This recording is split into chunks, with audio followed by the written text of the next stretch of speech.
everybody and welcome to Purplethunderwolf. My name is James Wolf and today will be a very special video. Today's video will be a kind of a tribute video to an unfortunately recently deceased member of the YouTube community by the name of John Bain, otherwise known as TotalBiscuit. TotalBiscuit was a YouTube games critic slash games commentator kind of a guy. He made a lot of videos on World of Warcraft and StarCraft. He also had a show called WTF where he would review random indie games and even AAA games from Steam and other places and give a first impressions view of the game. So basically, put the game in, start from scratch and just see how the game runs and see how it plays. Unfortunately, John, a few years back, contracted cancer. And I think early last week, he unfortunately passed away. The reason I'm making this video is because, like a lot of people, without TotalBiscuit influence, I can honestly say that this channel would not exist. Even though obviously I don't come even remotely close to the kind of numbers he was posting. He had about 2 million subscribers by the time he was finished. But I certainly wouldn't have gotten into YouTube as a whole without him, and definitely a lot of the video games I've played in the last few years have all been from his influence. So many years ago when I started playing World of Warcraft, a friend got me into, he recommended some of TB's videos, and after I started watching those videos as kind of a way of helping me get better at the Warcraft game, I found he was doing other gaming videos and he was quite entertaining, and he was a really well-spoken, well-informed kind of games critic. Excuse me. And he was always very big on consumer rights and consumer information. He always wanted to make sure that the companies were following good business practices and not just kind of lying and ripping gamers off, which is one of the reasons he did his first impressions series, so people could tell what they were buying when they were buying the games. After watching some of his videos, I then started watching other YouTube videos, which I had never really done before. I'd never used YouTube very much. And I found other games commentators who I became big fans of, and other more mainstream entertainment channels like Rhett and Link, Jenna Marbles, the Epic Rap Battle series. Basically in the last 6 or 7 years, most of my recreational time has been spent with either watching YouTube videos or playing video games, or in the last year or couple of years doing my YouTube channel stuff. And pretty much all of that stems from those original videos of John Bain's that I watched. So he's kind of been largely responsible for not only my recreation but a lot of my personal kind of goals and a lot of the things I've done with myself in recent times. He's been a big part of everything that's kind of come after that. Also, I would say too, because watching him and some of the others, especially on the Co-optional podcast he did with Jesse Cox and Dodger, they did a weekly live stream which they then recorded with usually other gaming guests. It was always entertaining, always kind of amusing, and I used to watch it quite often. And listening to some of those podcasts, they sort of got a little more into what you might sort of call the nerd culture of the day, where people these days seem to be more than ever embracing their love of sci-fi and cartoons and comics and superheroes, and especially with all the superhero movies coming out at the moment. But a few years back, all that sort of stuff wasn't quite as prevalent. People weren't quite as... They weren't always willing to admit that they were a part of that, although it was something they loved. You know, you would be labelled a nerd. Sorry, bug. Yeah, it was almost sort of a shameful thing, you know, to be into cartoons and comics, and the stereotypical kind of nerd tropes were not something most people ever wanted to be associated with. But certainly from watching the videos over the last few years, I became aware that I was into a lot more of these things than I thought I was. And while I wouldn't exactly call myself like super nerd, like Big Bang Theory level of fandom, I certainly came to appreciate, understand, and sort of dive further into those aspects of my life personally, and sort of appreciate it and just roll with it. Um, not be ashamed, not worry about whether it's too childish or not. Just realize that I'm a fan of these things, and there's no reason to be ashamed of that or to ignore it.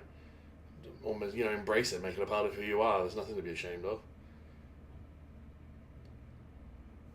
So basically, I owe TotalBiscuit a lot, as do a lot of other YouTubers who he helped over the years, and just a lot of his fans and people I know took great pride in the things he did. He always strove to make his videos of good quality. He was always a big proponent of not just throwing out any old rubbish. He always wanted to make everything the best he could make it and deliver like a genuinely good product. To him, his videos were... He put as much effort into his videos as he would if he had his own television channel or anything like that. He was also... over the years he got into a lot of arguments on the internet over various different issues. I won't go into all of that now. It's all sort of online if you wanted to find out about that stuff.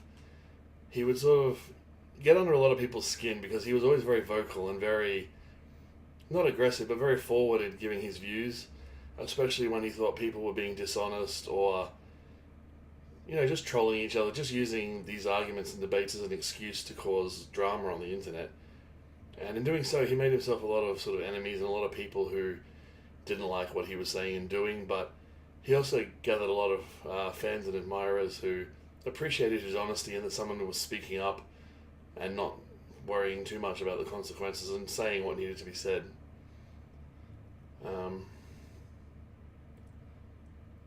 So yeah, it's been kind of sad for me in the last week knowing that someone so, I guess, sort of instrumental in my life has gone, even though he's someone I didn't ever really meet. While you couldn't say he influenced me directly, certainly indirectly, he's responsible for a lot of the parts of my life in the last good few years at least. So, in case you're wondering about the top hat as well, in the early days of his channel and his career, he used to wear a top hat and like a suit to pretty much all the events he went to. He did a lot of StarCraft announcing for the competitions and stuff, and he would always wear a suit and a top hat. It was kind of like his trademark and logo. And as you can see, I've got the Star Wars bandana around the thing to, like I said before, just kind of symbolize that sort of nerd culture. He was more than just a games commentator. He was into games and movies and sci-fi and all that kind of stuff. So it's been kind of sad, and there's been a lot of people made videos, like a lot of people and channels have made videos saying what he meant to them and basically expressing their condolences. Because even though he wasn't probably the most popular YouTuber, he was popular enough amongst the people who were into the sort of gaming videos and stuff, and he, like I said, he sort of transcended just the popularity of his videos. He was definitely a character and a personality. Oh, my lighting's just come off. And yeah, he was just a real character. He was a kind of guy who stood out more than just... He wasn't just a guy who made videos. He was someone I think who could have been a celebrity even if there wasn't any YouTube. I firmly believe he would have found a platform. He had a lot of passion, he had a lot of drive, and even the snack pack videos on this channel, for those of you who watch those, between him and another channel, Rhett and Link, I drew some of the inspiration for the food tasting snack pack videos from him and the videos he did with his wife. So yeah, I owe a lot to John Bain, and it's very sad that he's gone. If you didn't know who he was or you don't know anything about him, I know I haven't given too many details, but go look up his channel, it's still there. It's TotalBiscuit, one word, or if you look up Cynical Brit, he used to go by the Cynical Brit. His videos are still there, and I would recommend giving some of his videos a watch. Definitely some of the co-optional podcasts as well. They're usually about 3 hours long, so it might be a bit long for some people, but the conversations they would have and the discussion of gaming and basically just sort of anything under the sun, just entertaining to watch. Even if you go back some of his early days with his Azeroth Daily World of Warcraft show, where he gave hints and tips and stuff, he was a unique character. Also, you might want to have a look at his wife's channel. She will still be doing videos as far as I know. Her name's Jenna Bain, Genna. I'll post some links and descriptions underneath the video if anybody's interested, because I think some of the stuff he did was definitely worth watching and definitely worth having a look at. So even though I realise they may never hear it, I just want to pass along my condolences to his wife and his son and all of his friends and his fellow colleagues on YouTube who he worked with over the years. It's sad that he's gone, but in a way it's good because he doesn't have to go through all that trauma anymore. And even though we'll miss him greatly, I know he's in a much better place. So, thank you, John, for everything that you did for me, and I hope I can at least build this channel up to a respectable level enough to sort of tribute the guy who helped make me want to do this in the first place. Without you, I would never have wanted to do anything like this.